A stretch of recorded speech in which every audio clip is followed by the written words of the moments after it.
Okay, जो third method है वो है D carboxylation of monocarboxylic acid. Monocarboxylic acid क्या होते हैं, पहले तो ये बताओ मोनोकार्बोक्सिलिक एसिड क्या होते हैं।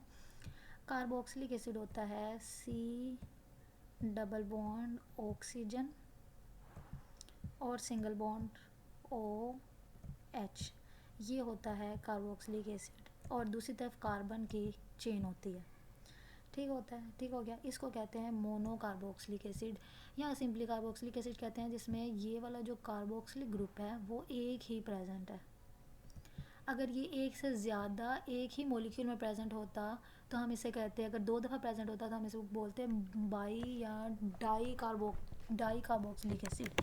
तो इस ये बेसिकली इसका जनरल स्ट्रक्चर है मोनोकार्बोक्सिलिक एसिड का। ठीक है, इसकी डी कार्बोक्सिलेशन होती है। डी कार्बोक्सिलेशन का मतलब क्या है, इसका मतलब है कार्बन डाइऑक्साइड जो है वो मॉलिक्यूल हमने इस कार्बोक्सिलिक एसिड से रिमूव करना है। देखें, सिंपल सी बात है, मैं आपको एक एग्जांपल के तौर पर समझाती हूँ। अगर हमारे पास CH3 है, ठीक है, और यहाँ पे साथ में C अटैच है, यहाँ पे साथ में O इसके साथ अटैच है, ओके, और इसके साथ ये OH भी अटैच है। अच्छा, इसका नाम क्या होगा, इसका नाम होगा, 2 कार्बन है तो इसका नाम होगा इथेन, इथ, और ये चूँकि एसिड है कार्बोक्सिलिक एसिड तो एंड करेंगे इथेनोइक एसिड। ठीक है, हम इसको एसिडिक एसिड भी बोलते हैं। ठीक है, इथेनोइक एसिड इसका नाम होगा। खैर, अच्छा ये मैं लिख नहीं रही, ठीक है, इसका नाम होगा इथेनोइक एसिड। अच्छा, अब देखें, अगर मैं इस मॉलिक्यूल से ये CO2 निकाल दूँ, अगर मैं इस मॉलिक्यूल से CO2 निकाल दूँ, या आप यहाँ पे देख लें, अगर मैं इस मॉलिक्यूल से ये CO2 निकाल दूँ तो बाकी पीछे क्या रह जाएगा, R और H। इसका क्या मतलब है, इसका मतलब है कि एल्केन रह जाएगी ना। RH का क्या मतलब है, ये देखें, RH का क्या मतलब होता है। आप कंसीडर करें कि यहाँ पे है CH3 को मैंने ऐसे लिखा तो इसका क्या मतलब है, सिंपल इसका मतलब है CH4 का क्या मतलब है, मीथेन। तो सिंपली अगर मैं कार्बोक्सिलिक एसिड में से कार्बन डाइऑक्साइड निकाल दूँ तो भी मैं एल्केन प्रोड्यूस कर सकती हूँ। तो मैं क्या करूँगी, अब कार्बोक्सिलिक एसिड है, मैं उसमें से कार्बन डाइऑक्साइड निकाल दूँगी तो मेरे पास एल्केन रह जाएगी। इसको रिमूव करने के 2 मेथड है, एक केमिकल मेथड है, एक इलेक्ट्रिकल मेथड है। आज हम केमिकल मेथड डिस्कस करेंगे। ठीक है, इस केमिकल मेथड को हम सोडा लाइम मेथड भी कहते हैं। केमिकल मेथड में क्या होता है, केमिकल मेथड में हमारे पास होता है सोडा लाइम। सोडा लाइम का मतलब है, देखें, ये बेसिकली दो चीज़ें हम यूज़ करते हैं। एक हम यूज़ करते हैं कास्टिक सोडा, ठीक है, और दूसरा हम यूज़ करते हैं quick lime. Quick lime caustic soda किसे कहते हैं, NaOH को। NaOH को हम कहते हैं कास्टिक सोडा, और क्विक लाइम कहते हैं कैल्शियम ऑक्साइड को।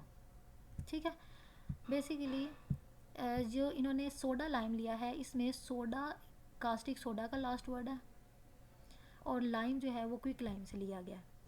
तो ओवरऑल सोडा लाइम का मतलब है कास्टिक सोडा और क्विक लाइम को हमने कंबाइनली हीट करना है। ठीक है, कास्टिक सोडा और क्विक लाइम को कंबाइनली हमने हीट करना है।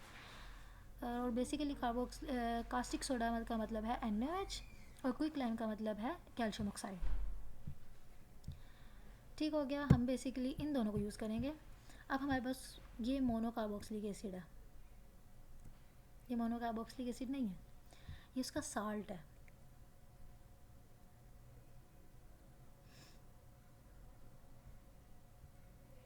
देखिए, एक मेरे पास ना,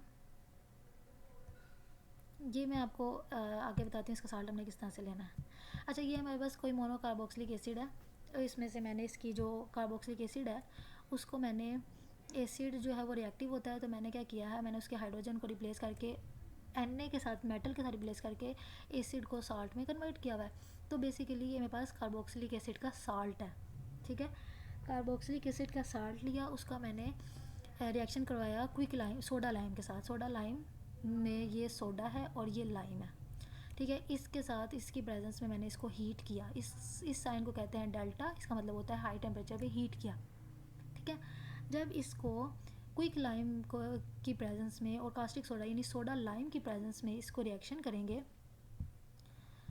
तो क्या होगा, तो ये होगा कि ये देखिए यहाँ से बेसिकली ये Na, 2 Na और CO2, 2 Na नहीं सॉरी, बेसिकली यहाँ से ये 2 Na और O भी, और यहाँ से यूँ इस तरह से CO2 भी, डीकार्बोक्सिलेशन भी हो जाएगी और Na दोनों ग्रुप्स के Na और इसका ऑक्सीजन में निकल जाएगा। तो ये सारा मॉलिक्यूल रिमूव हो जाएगा। इस सारे के रिमूवल में कार्बन डाइऑक्साइड भी रिमूव हो रही है, ठीक है। इसको बोलते हैं डीकार्बोक्सिलेशन। जब ये इसमें से रिमूव हो जाएगी तो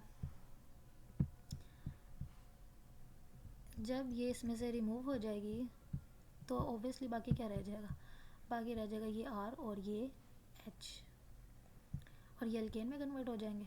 और बाकी जो हमारे पास रिमूव हुआ है वो है Na2CO3।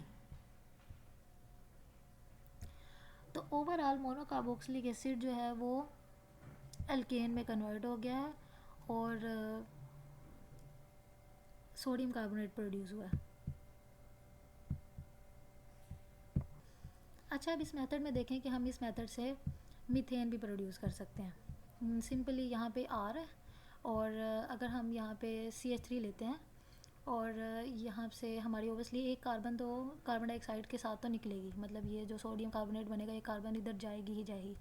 अगर हम यहाँ पे इथेन लेंगे तो यहाँ पे मीथेन, अगर हम यहाँ पे इथेन लेंगे तो हमें ओबियसली यहाँ पे एक मीथेन मिलेगी। अगर हम यहाँ पे प्रोपेन लेंगे यहाँ इथेन मिलेगी।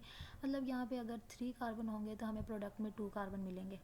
अगर यहाँ पे 4 होंगे तो प्रोडक्ट में 3 कार्बन मिलेंगे, क्योंकि एक कार्बन यहाँ पे जाएगी ही जाएगी सोडियम कार्बोनेट की फॉर्म में, ठीक है। अगर हम यहाँ पे 10 कार्बन वाला मॉलिक्यूल भी लेते हैं तो हमें प्रोडक्ट में एल्केन जो मिलेगी वो 9 कार्बन वाली मिलेगी। इसको कहते हैं डिसेंट ऑफ चेन।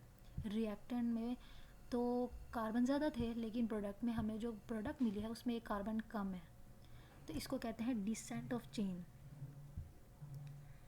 तो अगर हमने किसी एल्केन को या किसी भी कन्वर्जन करनी है कोई भी, तो हमने फॉर एग्जांपल इथेन से मीथेन लेनी है तो हम सोडा लाइम वाला मेथड यूज़ कर सकते हैं जिसमें एक कार्बन कम हो जाएगी, ठीक है।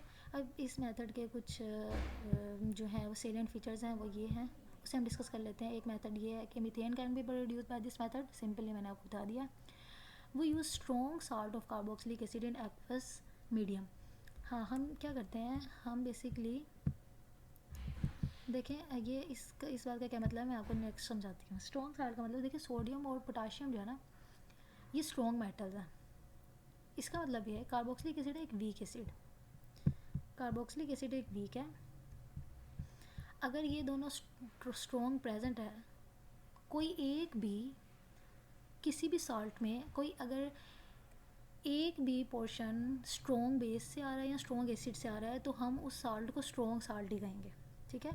ये तो वीक था, एसिड तो वीक था, साल्ट इस एसिड का है, ये जो साल्ट है ये इस एसिड का है, लेकिन साल्ट स्ट्रॉन्ग है। स्ट्रॉन्ग क्यों है?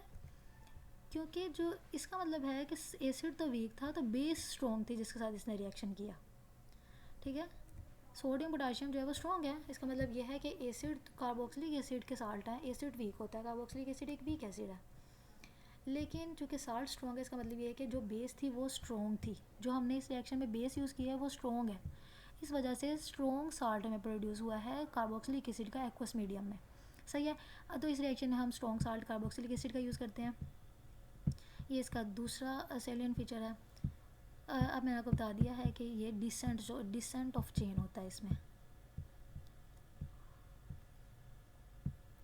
अच्छा, इस मेथड में डिसेंट ऑफ चेन होता है, जैसे देखें ये सोडियम एथनोएट है, साल्ट की सोडियम है, ये 2 कार्बन है तो इथ, और एसिड था तो एसिड का आयोन आएगा, लेकिन एक एसिड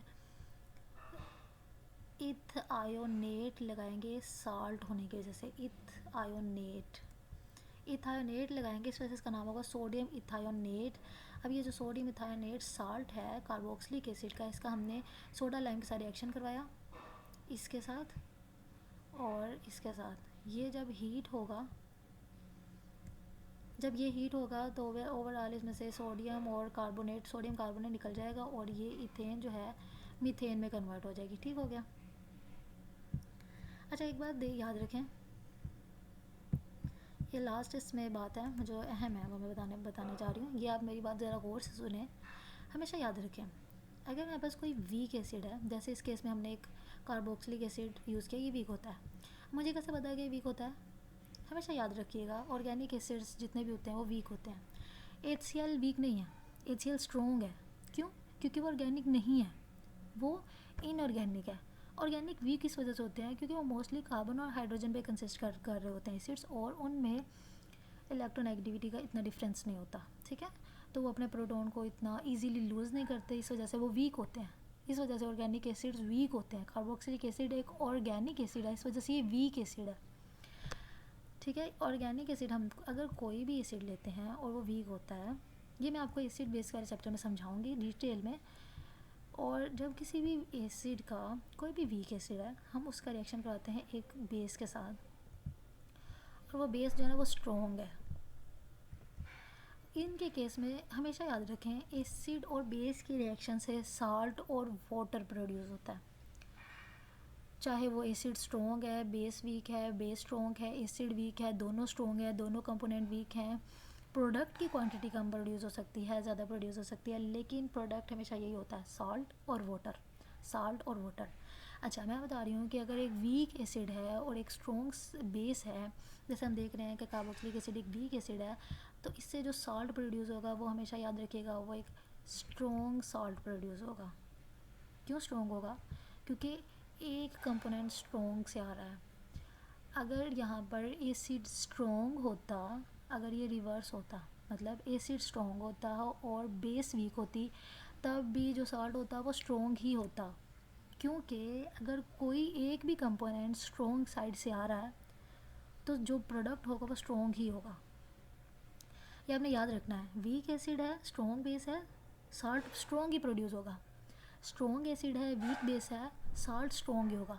साल्ट सिर्फ एक कंडीशन में वीक होगा, अगर दोनों कंपोनेंट वीक हो। अगर ये भी वीक है, ये भी वीक है, तो जो प्रोड्यूस होगा वो वीक साल्ट होगा। अदरवाइज़ स्ट्रॉन्ग है दोनों चीज़ें तो स्ट्रॉन्ग साल्ट होगा, एक भी चीज़ वीक है तब भी साल्ट स्ट्रॉन्ग ही प्रोड्यूस होता है।